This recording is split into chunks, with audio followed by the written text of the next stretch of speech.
کتاب کے بغیر کامیاب ہو سکتے ہیں کیا؟ السلام علیکم ورحمۃ اللہ وبرکاتہ۔ کبھی سوچا ہے ہم کس سے دور ہو گئے ہیں؟ کبھی دل میں جھانک کر دیکھا ہے ہماری زندگی میں کتنی برکتیں ہیں؟ نہ سکون ہے، نہ چین ہے، نہ کامیابی ہے۔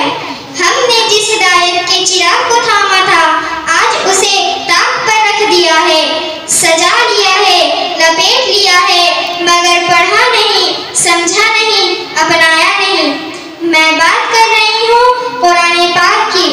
قرآن ایک کتاب نہیں بلکہ اللہ کا پیغام ہے، میرے رب کا خط جو اس نے مجھ سے کہا پڑھو، ہاں اقرا پہلاؤ۔ اور ہم نے کیا کیا؟ ہم نے کہا کہ وقت نہیں ہے، ہم نے کہا ہم اپنے کاموں میں مصروف ہیں، ہم نے کہا کہ رمضان میں پڑھیں گے، پر ہم نے بہانے بنائے اور روشنی چھوڑ دی۔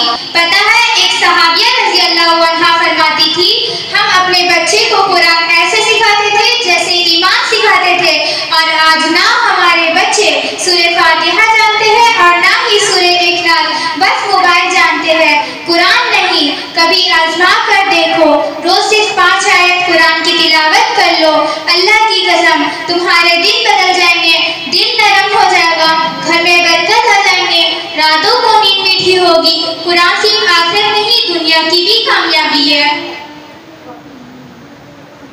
کیا ہم اس کتاب کے بغیر کامیاب ہو سکتے ہیں؟ کیا ہم اللہ سے ہدایت کے بغیر جنت کا خواب دیکھ سکتے ہیں؟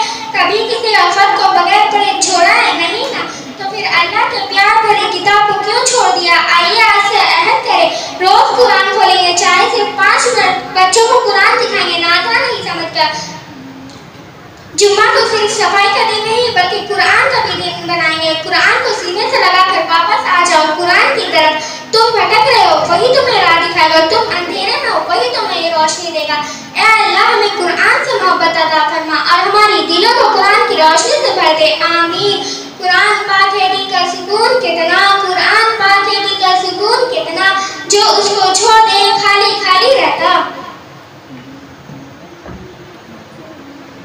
کبھی سوچا ہم نے کہ ہم روز دنیاوی کتابوں کو یاد کرتے ہیں لیکن دین کی کتاب وہ کب یاد کرتے ہیں؟ یہ وہ کتاب ہے جس نے دنیا کو اندھیروں سے نکالا، دلوں کو روشن کیا اور انسان کو انسان بنایا۔ یہ کتاب قرآن ہے جو ایک امی نبی صلی اللہ علیہ وسلم پر نازل ہوئی مگر دنیا کے سب سے بڑے عالم بنا گئی۔ یہ کتاب قرآن ہے، یہ حدیث ہے، یہ رحمت ہے، یہ نور ہے، یہ اللہ کا پیغام ہے ہمارے لیے۔ دین کی کتاب ہمارے گھروں میں موجود ہے لیکن طاق پر رکھی ہوتی ہے، گرد سے بھری ہوتی ہے، بے توجہ کی شکار ہے۔ ہم نے اس کو صرف ثواب کے لیے رکھا ہے، سمجھنے کے لیے نہیں، عمل کرنے کے لیے نہیں، دل سے لگانے کے لیے نہیں۔ لیکن اب ہم اس دین کی کتاب کو صرف پڑھیں گے نہیں بلکہ سمجھیں گے، یاد کریں گے، عمل کریں گے۔ یہی کتاب بتاتی ہے کہ جھوٹ نہیں بولنا، یہی بتاتی ہے، یہی ہمیں سکھاتی ہے کہ والدین کی خدمت کرو، یہی ہمیں بتاتی ہے کہ صبر شکر عبادت ہی اصل کامیابی ہے، یہی ہمیں جنت کا راستہ دکھاتی ہے، دوزخ سے بچاتی ہے۔ تو آئیے آج وعدہ کریں کہ ہم اس دین کی کتاب کو پڑھیں گے، سمجھیں گے اور اپنی زندگی کا حصہ بنائیں گے اور دوسروں کو اس کا پیغام دیں گے۔ قرآن ہے رب کا پیارا کلام، قرآن ہے رب کا پیارا کلام، ہر لفظ اس کا ایک خاص سلام، جو پڑھے وہ نیک بنے، جو سمجھے وہ کامیاب بنے۔ السلام علیکم ورحمۃ اللہ وبرکاتہ۔